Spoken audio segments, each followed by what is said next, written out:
विधानसभा अध्यक्ष ने नियुक्तियों में हुई अनियमितता पर एक्शन लेते हुए विधानसभा अध्यक्ष ने रद्द की नियुक्तियां। विधानसभा अध्यक्ष के फैसले का सीएम धामी ने किया स्वागत।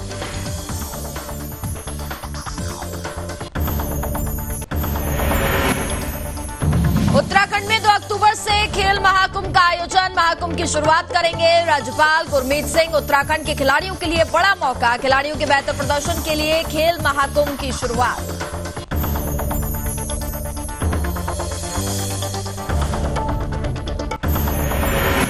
देहरादून में Rajiv Gandhi international cricket stadium में रोड सेफ्टी वर्ल्ड सीरीज देखने पहुंचे सीएम और राज्यपाल और मुख्यमंत्री ने रोड सेफ्टी वर्ल्ड सीरीज के क्रिकेट मैच का किया आनंद।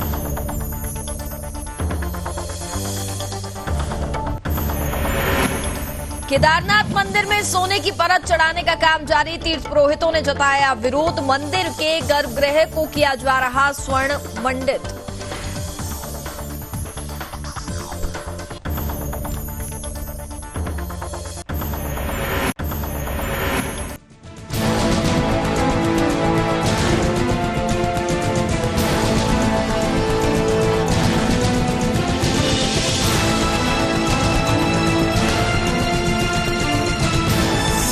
आप देख रहे हैं सुदर्शन न्यूज। नमस्कार, मैं हूं आपके साथ कनिका अरोरा और आप देख रहे हैं सुदर्शन न्यूज। बुलेटिन में रुक करेंगे इस वक्त उत्तराखंड की खबरों का। उत्तराखंड में नियुक्तियों में हुई अनियमितताओं पर बड़ा एक्शन हुआ है। विधानसभा अध्यक्ष रितु खंडूरी ने सारी नियुक्तियों को रद्द कर दिया है। विधानसभा अध्यक्ष ने कहा कि 2016 तक 150 नियुक्तियां, 2020 में 6 नियुक्ति और 2021 में 72 नियुक्तियों को निरस्त करने के लिए शासन को अनुमोदन किया गया। युवाओं को निराश नहीं होना है। आपको बता दें कि नियुक्तियों पर उठ रहे सवालों पर जांच कमेटी का गठन किया गया था, जिस पर रितु खंडूरी ने एक्शन लेते हुए बड़ा कदम उठाया है। जांच रिपोर्ट में 2016 और 2021 में हुई नियुक्तियों में अनियमितताएं पाई गई थी। कमेटी ने 214 पेज की रिपोर्ट पेश करते हुए नियुक्तियों को निरस्त करने की मांग की है।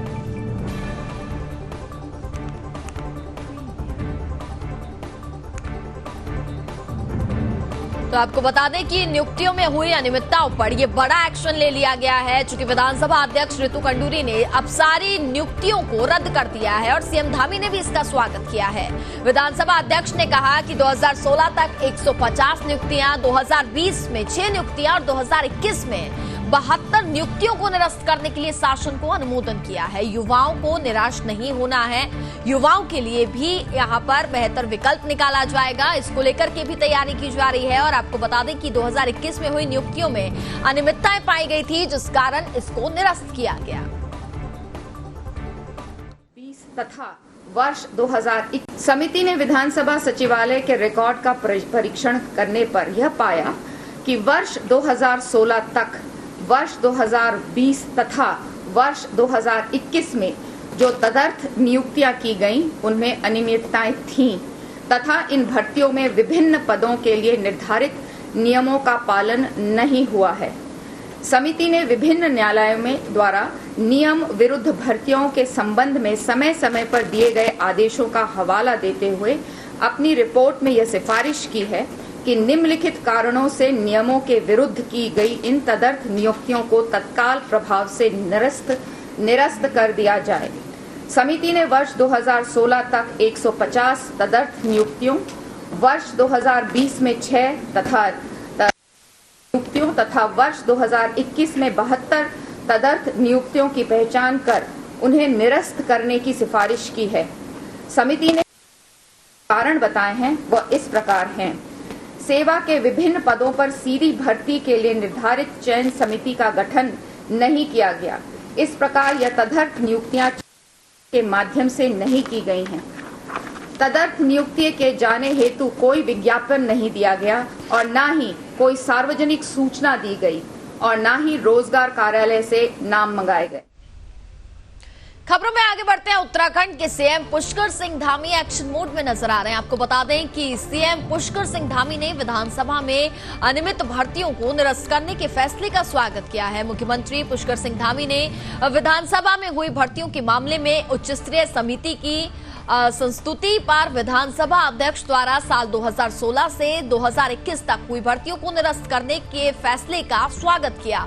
मुख्यमंत्री ने विधानसभा अध्यक्ष रितु खंडूरी भूषण को त्वरित जांच कर फैसले लिए जाने पर बधाई दी है। मुख्यमंत्री ने कहा कि भ्रष्टाचार के खिलाफ अभियान में सदन और सरकार एकजुट है। गौरतलब है कि विधानसभा भर्ती मामले में मुख्यमंत्री ने सरकार का रुख स्पष्ट करते हुए विधानसभा अध्यक्ष से भर्तियों की जांच करने का आग्रह किया था। इसके बाद विधानसभा अध्यक्ष ने सरकार की मंशा के अनुसार इस पर उच्च स्तरीय कमेटी का गठन कर समयबद्ध तरीके से जांच के निर्देश दे दिए हैं। उत्तराखंड को भ्रष्टाचार मुक्त राज्य बनाने की दिशा में मुख्यमंत्री पुष्कर सिंह धामी सरकार लगातार काम कर रही है। मुख्यमंत्री पुष्कर सिंह धामी ने यह भी कहा कि सरकार सुशासन की दिशा में कृत संकल्पित होकर के काम कर रही है। किसी भी प्रकार से कोई भ्रष्टाचार बर्दाश्त नहीं किया जाएगा। मुख्यमंत्री ने कहा कि सरकार ने अधीनस्थ सेवा चयन आयोग और साथ ही अन्य भर्तियों में अनियमितता पाए जाने पर उन्हें पारदर्शिता से आयोजित करने के लिए उत्तराखंड लोक सेवा आयोग को हस्तांतरित किया है। अब नए सिरे से पारदर्शिता के साथ परीक्षा प्रक्रिया गतिमान है और उत्तराखंड लोक सेवा आयोग ने प्रथम चरण की परीक्षाओं की तिथियों का कैलेंडर भी जारी कर दिया है। तो इस फैसले का आपको बता दें कि सीएम धामी ने भी स्वागत किया है। सीएम पुष्कर सिंह धामी लगातार पिछले कुछ समय से बात करें तो एक्शन मोड में नजर आ रहे हैं। चूंकि भ्रष्टाचार को उन्होंने कहा कि ये मेरी पहली प्राथमिकता है कि भ्रष्टाचार बिल्कुल भी बर्दाश्त नहीं किया जाएगा। उत्तराखंड को भ्रष्टाचार मुक्त राज्य बनाने की दिशा है, इसी को लेकर के कार्य किया जा रहा है और सरकार की ये पहली प्राथमिकता है। मुख्यमंत्री धामी ने कहा कि सरकार सुशासन की दिशा में कृत संलिप्त होकर के काम कर रही है। किसी भी प्रकार का कोई भी भ्रष्टाचार सहन नहीं किया जाएगा और उन्होंने रितु खंडूरी के फैसले का स्वागत किया है। साथ ही उन्होंने कहा कि फिलहाल इस पूरे मामले पर भी आगे जांच पड़ताल की जाएगी, क्योंकि अन्य भर्तियों में अनियमितता पाए जाने पर पारदर्शिता से आयोजित करने के लिए अब बात कही जा रही है। विधानसभा अध्यक्ष जी से पूर्व में ही विधानसभा अध्यक्ष जी से पूर्व में ही अनुरोध किया था कि जो भी विवादित नियुक्तियां हैं, भर्तियां हैं, उनकी जांच करवाएं और जांच करवाने के बाद जो भी भर्तियां गलत पाई जाती हैं उनको निरस्त करने की कार्रवाई करें। मैं विधानसभा अध्यक्ष जी का धन्यवाद देता हूं कि जो हमारी सरकार की माननीय प्रधानमंत्री मोदी जी के नेतृत्व में पूरे देश के अंदर नीति है, पारदर्शिता की नीति, सुशासन की नीति, उस पर आगे बढ़ते हुए आज ये सभी भर्तियाँ निरस्त करने का जो निर्णय लिया गया है उसके लिए मैं विधानसभा अध्यक्ष जी का धन्यवाद करता हूं और आगे भविष्य में विधानसभा के अंदर होने वाली सभी भर्तियां पारदर्शिता तरीके से हों, व्यवस्थित तरीके से हों और एक नियम और नियमावली के आधार पर भर्तियां हों।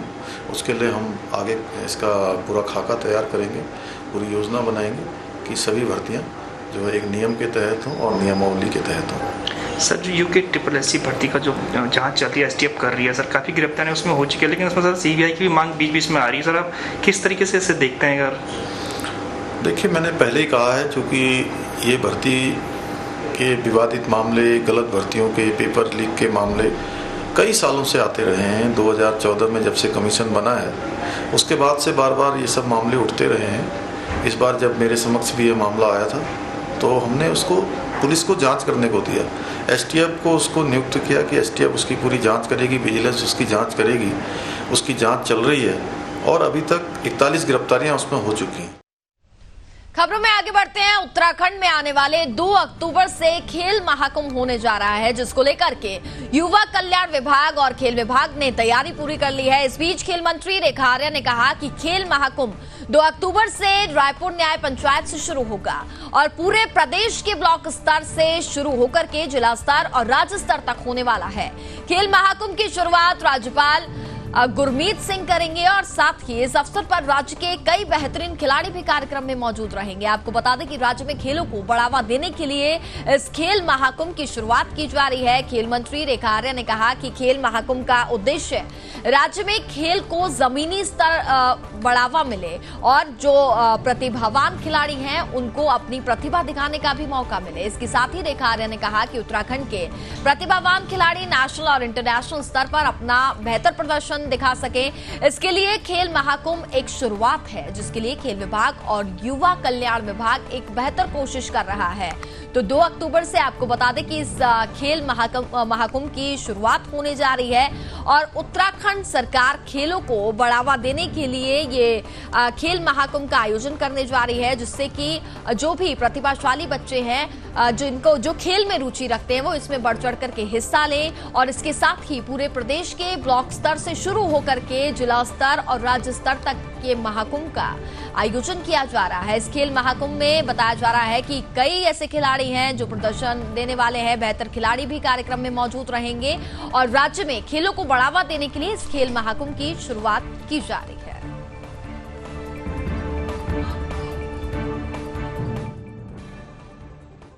2 अक्टूबर से हम लोग खेल महाकुंभ को शुभारंभ करने जा रहे हैं और इस खेल महाकुंभ का शुभारंभ जो है, हमारी ये कोशिश है कि गवर्नर साहब जो है इसको बिल्कुल न्याय पंचायत स्तर पर इसको प्रारंभ करें। उनको निमंत्रण भी मैं आज देने जा रही हूँ और न्याय पंचायत जो है वो रायपुर रहेगा। तो यहाँ से हमारी कोशिश है कि जो हम लोगों ने शेड्यूल तैयार किया है कि न्याय पंचायत स्तर में कौन सी तिथि से लेके कौन सी तिथि तक रहेगा, ब्लॉक स्तर पे कौन सी तिथि से लेके कौन सी तिथि तक रहेगा और इसी प्रकार से जनपद स्तर पे, इसी प्रकार से राज्य स्तर पर। लगभग हम राज्य स्तर पर जो प्रतियोगिताएं करते करते आएंगे वह 5 दिसंबर तक हम लोग पहुंचेंगे। तो ये कोशिश है कि एक ग्राउंड लेवल पर जो हमारा बच्चा है, जिसको कि हमने 8 मुख्यमंत्री खिलाड़ी उद्यमान योजना के तहत 8 वर्ष के बच्चे को इसमें लिया था। तो ये कोशिश है कि उस 8 वर्ष के बच्चे को वहां से पिक करना और साथ साथ में अन्य बच्चे जो हैं वह भी इस खेल महाकुंभ जो न्याय पंचायत स्तर पर हो रही है उसमें वो प्रतिभाग कर सकें और प्रतिभाग करते करते ब्लॉक से, जनपद से और स्टेट तक का अपना अनुभव लें। तो ये अवसर है युवा कल्याण विभाग के द्वारा कि जिसमें खेल विभाग अपना पूरा सहयोग प्रदान कर रहा है कि हमारे बच्चे जो बालक हो अथवा बालिकाएं हो उनको समान अवसर खेल का मिल सके, एक खेल का वातावरण तैयार। गुरुवार को राज्यपाल लेफ्टिनेंट जनरल गुरमीत सिंह और मुख्यमंत्री पुष्कर सिंह धामी देहरादून के Rajiv Gandhi international cricket stadium में चल रही रोड सेफ्टी वर्ल्ड सीरीज देखने पहुंचे, जहां लोगों ने सीएम धामी और राज्यपाल गुरमीत सिंह का जोरदार स्वागत किया। इस दौरान राज्यपाल और मुख्यमंत्री ने सभी खिलाड़ियों से परिचय प्राप्त किया और देवभूमि में सभी का जोरदार स्वागत किया गया।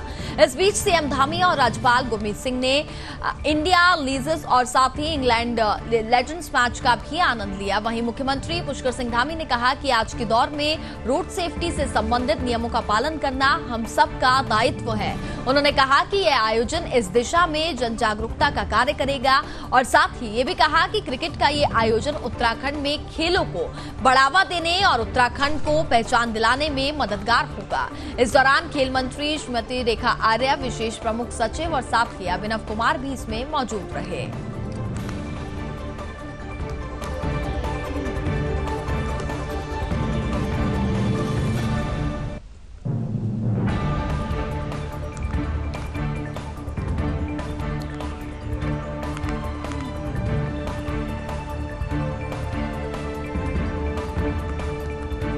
खबरों में आगे बढ़ते हैं। विश्वविख्यात केदारनाथ मंदिर के भीतर कुछ तीर्थ पुरोहितों के विरोध के बावजूद भी सोने की परत चढ़ाए जाने का कार्य जारी है। कुछ तीर्थ पुरोहित लगातार विरोध कर रहे हैं। बावजूद इसके बद्री केदार मंदिर समिति की ओर से मंदिर के गर्भगृह में कार्य करवाया जा रहा है।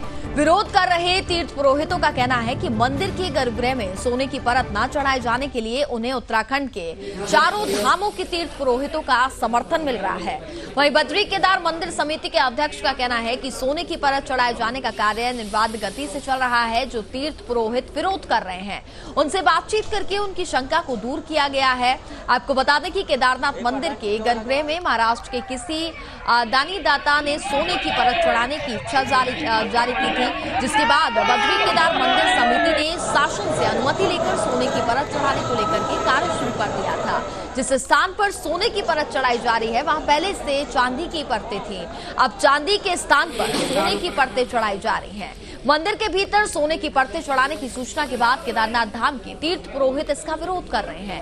अब पूरे मामले में नया मोड़ सामने आ गया है। एक और जहां बद्री केदार मंदिर समिति मंदिर के गर्भगृह में कार्य करवा रही है, तो वहीं तीर्थ पुरोहित सोने की परत न चढ़ाए जाने को लेकर के अन्य धामों के तीर्थ पुरोहितों और साथ ही संतों का सहयोग मिलने की बात कर रहे हैं।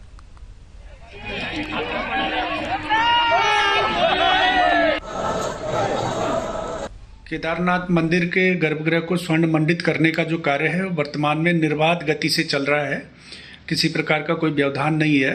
प्रारंभ में जब कार्य शुरू हुआ था तो कुछ तीर्थ पुरोहितों, हक हकूकधारियों के मन में कुछ आशंकाएं थी, कुछ उनके सवाल थे। उनसे लगातार हमारी बातचीत हुई है, प्रशासन ने उनसे बातचीत की है, तो उनकी जो शंकाएं थी उनका समाधान कर लिया गया है और हमें उम्मीद है कि जल्द से जल्द हम ये कार्य पूर्ण कर लेंगे।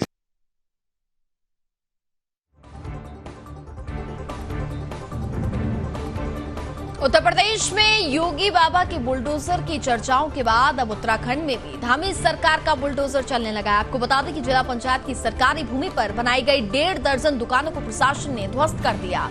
दरअसल उधम सिंह नगर के किच्चा में लीज पर दी गई जिला पंचायत की सरकारी भूमि की लीज को शासन ने निरस्त कर दिया। सरकारी भूमि का व्यावसायिक उपयोग किए जाने की शिकायत पर प्रशासन ने ये बड़ी कार्रवाई की है। आपको बता दें कि लीज धारक की तरफ से भूमि पर दुकानें बनाकर बेचने और किराए पर दिए जाने का मामला प्रकाश में आने के बाद प्रशासन ने कार्रवाई करते हुए जेसीबी मशीनों के माध्यम से दुकानों को ध्वस्त करने की कार्रवाई की है। प्रशासन की टीम ने जेसीबी की 3 मशीनों से सरकारी भूमि पर बनाई गई 16 दुकानों को ध्वस्त कर दिया। इस दौरान किच्चा के पुराने सरकारी अस्पताल की बिल्डिंग में निवास कर रहे कब्जा धारकों द्वारा विरोध भी किया गया, लेकिन मौके पर मौजूद पुलिस फोर्स ने हंगामा कर रहे लोगों की जमकर फटकार लगाई। उप जिलाधिकारी कौस्तुभ मिश्रा और साथ ही जिला पंचायत के अधिकारी तेज सिंह के नेतृत्व में भारी पुलिस फोर्स मौके पर पहुंचा। इसके साथ ही तमाम विरोध के बावजूद भी प्रशासन का बुलडोजर लगातार चलता रहा। एसडीएम कौस्तुभ मिश्रा ने कहा कि सरकारी भूमि पर किए गए अवैध अतिक्रमण के खिलाफ शुरू हुई कार्रवाई आगे भी जारी रहेगी और सभी विभागों की सरकारी भूमि को कब्जा मुक्त कराया जाएगा। तो उत्तर प्रदेश के बाद अब उत्तराखंड में भी बुलडोजर का कहर देखने को मिल रहा है।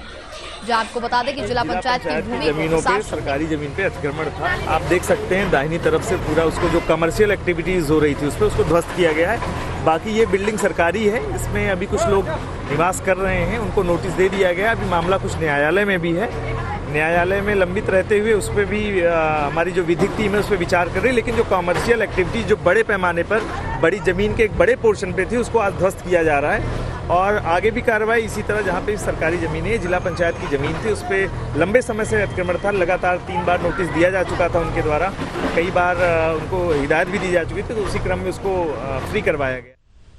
खबरों में आगे बढ़ते हैं। उत्तराखंड में भी महिला उत्पीड़न के मामले लगातार बढ़ते हुए नजर आ रहे हैं। इसी कड़ी में दहेज की खातिर एक और विवाहिता की संदिग्ध परिस्थितियों में मौत हो गई। विवाहिता का शव ससुराल में फंदे से लटका मिला। बताया जा रहा है कि मुरादाबाद निवासी दिग्पाल सिंह ने अपनी बेटी किरण कश्यप का विवाह उधम सिंह नगर के किच्चा निवासी नरेंद्र कश्यप के साथ किया था।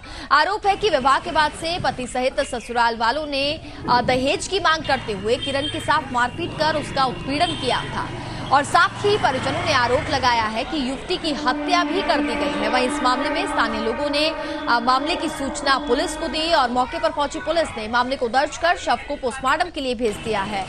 फिलहाल मामले में आगे जांच की जा रही है।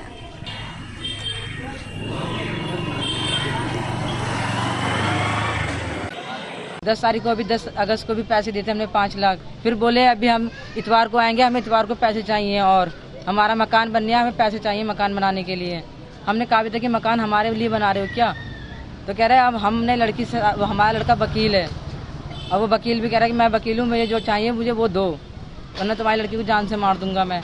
कितनी बार पेमेंट मतलब दे चुके हो और कितनी लगभग पेमेंट दे चुके हो? हमने इनको पहले गाड़ी दी थी, शादी जब शादी एंड टाइम पर इन्होंने डिमांड कर दी, जब बिल्कुल फिक्स हो गई तब इन्होंने बोला कि हमें गाड़ी चाहिए। हाँ गाड़ी दी थी 4 व्हीलर।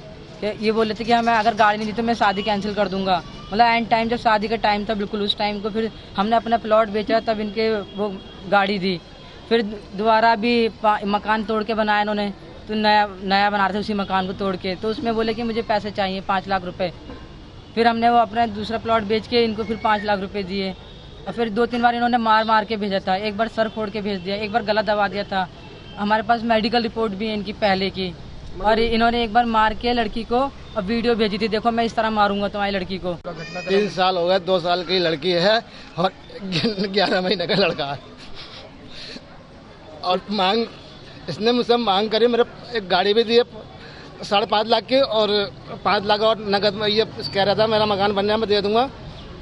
ये 9 रुपये के बाद में 5 लाख रुपए मैंने और दिए हैं, इसने दे दूंगा समझे। इसने और मंगवा रहा होगा तो इसने गला घोट गया और इस लड़की को पंखे टांग दिया। कब की बात है? ये साढ़े रात की बात है ये।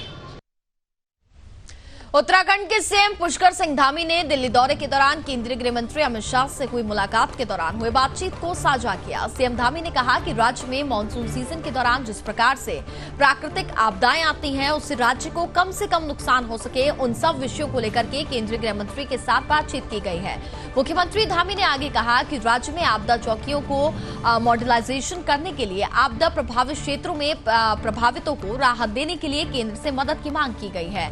साथ ही मुख्यमंत्री धामी ने कहा कि मुझे उम्मीद है कि केंद्र की तरफ से राज्य को आर्थिक मदद दी जाएगी जिससे राज्य में आपदा प्रभावितों के दुख दर्द कम हो चुके। तो सीएम धामी की केंद्रीय गृह मंत्री अमित शाह से ये मुलाकात हुई और मुलाकात में आपको बता दें कि कई मुद्दों पर चर्चा हुई है जो कि सीएम पुष्कर सिंह धामी ने लोगों से साझा की। उनका साफ तौर पर यह कहना है कि मानसून सीजन के दौरान जिस प्रकार से प्राकृतिक आपदाएं आई हैं, लोगों को जो दिक्कतों का सामना करना पड़ा, साथ ही जो नुकसान झेलना पड़ा, इसको लेकर के उन्होंने केंद्रीय गृह मंत्री अमित शाह से बातचीत की और साथ ही वो कहते हैं कि उन्हें उम्मीद है कि केंद्र इस पर जरूर मदद करेगा और साथ ही लोगों को जो दिक्कतें हुई हैं उससे उनको निजात मिल सकेगी।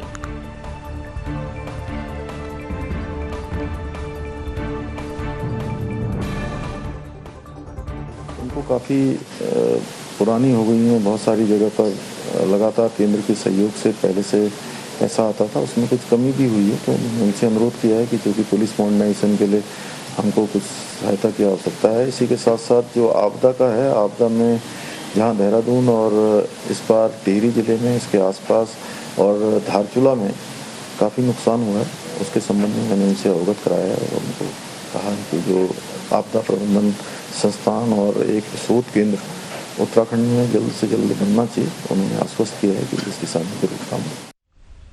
यमकेश्वर विधानसभा के कोड़िया गांव में स्थित रिजॉर्ट में कार्यरत रिसेप्शनिस्ट युवती का लापता होने का मामला सामने आया। आपको बता दें कि युवती बीते कई दिनों से लापता थी, जिसके बाद लापता युवती के परिजनों ने थाने में शिकायत की थी, जिसके बाद पुलिस ने मामले को दर्ज कर जांच शुरू कर दी है। वहीं गुमशुदगी प्रकरण का आज लक्ष्मण झूला थाने में एडिशनल एसपी शेखर स्याल ने खुलासा किया।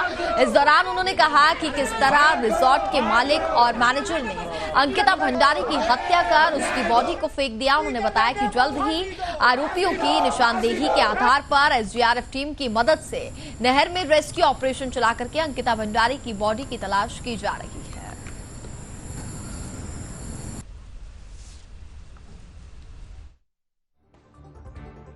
की चीजें इसमें वो जो बच्ची थी, बच्ची की जो मिसिंग लिखाई गई थी, राजस्व पुलिस क्षेत्र था तो 20 तारीख को मिसिंग लिखाई गई। पटवारी क्षेत्र था, उन्होंने अपने एफर्ट किए, क्योंकि बाद में उस मिसिंग के बाद के जो घटनाक्रम सामने आए उस हिसाब से मामला संदिग्ध लगा तो इमीडिएट मामला उच्च अधिकारियों के माध्यम से रेगुलर पुलिस को ट्रांसफ़र हुआ। कल 2 बजे के आसपास हमें ये मामला हैंडओवर हुआ है। तो मामले की संगीनता को देखते हुए हमारे डीजीपी सर ने एसएसपी सर को निर्देश दिए, जैसा सर ने मुझे बताया, तो उस हिसाब से मुझे हमारे सीओ सर सबको यहाँ भेजा गया और मुझे भी लगा कि मामला बहुत संगीन है, इसमें इमीडिएट चीज़ों को हमने हैंडल करना है। ऑलरेडी 3-4 दिन डिले हो चुका है।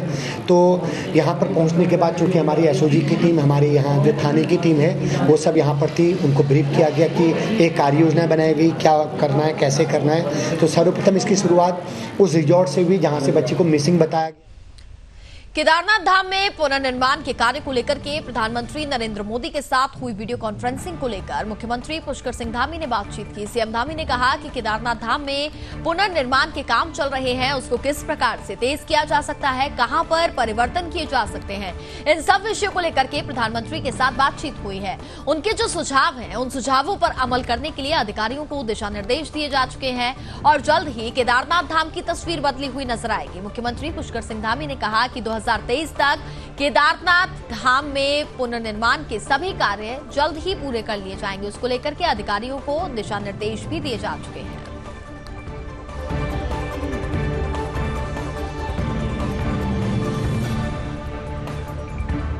समय समय पर केदारनाथ जी का तो पहले से ही जो है वो चाहे वर्चुअल हो चाहे ड्रोन के माध्यम से लगातार उसकी समीक्षा करते रहते हैं। और आज केदारनाथ जी के साथ साथ बद्रीनाथ का जो मास्टर प्लान पर काम हो रहा है उस मास्टर प्लान पर भी चर्चा हुई। और साथ में जो कल्चर डिपार्टमेंट है उसने भी बहुत रास्तों में से लेकर शंकराचार्य जी की जो समाधि है उस पर बहुत सारे काम कल्चर डिपार्टमेंट के पुरातत्व विभाग के अनुसार होने हैं, उन सभी पर चर्चा हुई है। और हम लोगों ने यहाँ से क्योंकि जो समय सीमा तय की गई है उसमें तेज़ी से काम हो रहा है। इस बार जहाँ श्रद्धालुओं की संख्या बढ़ी है, श्रद्धालुओं की संख्या बढ़ने के कारण से जो काम करने में एक चुनौती बन गई थी कि ज़्यादा भीड़ होने के कारण से कार्य प्रभावित न हो, लेकिन इस बार कार्य प्रभावित नहीं हुआ है। इस बार गत वर्षों की तुलना में 10 गुना ज़्यादा काम हुआ है और लगातार बर्फ के समय में भी काम कर रहे हैं।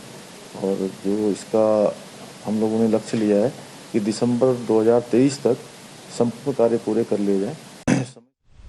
और अब आपको सीधे लिए चलते हैं लखनऊ, जहां इस वक्त उत्तर प्रदेश के सीएम योगी आदित्यनाथ क्या कुछ कह रहे हैं आपको सुनाते हैं। दोनों में प्रयास हुए, लेकिन समय के अनुरूप हमने उन्हें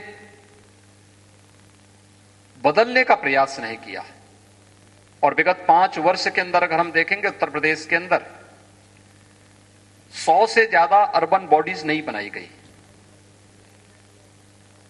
भारत सरकार ने स्मार्ट सिटी मिशन के अंतर्गत 10 सिटी को स्मार्ट सिटी के रूप में विकसित करने की एक कार्य योजना उत्तर प्रदेश के अंदर भी स्वीकृत की, लेकिन उत्तर प्रदेश के अंदर हम लोगों ने शेष 7 अन्य नगर निकायों को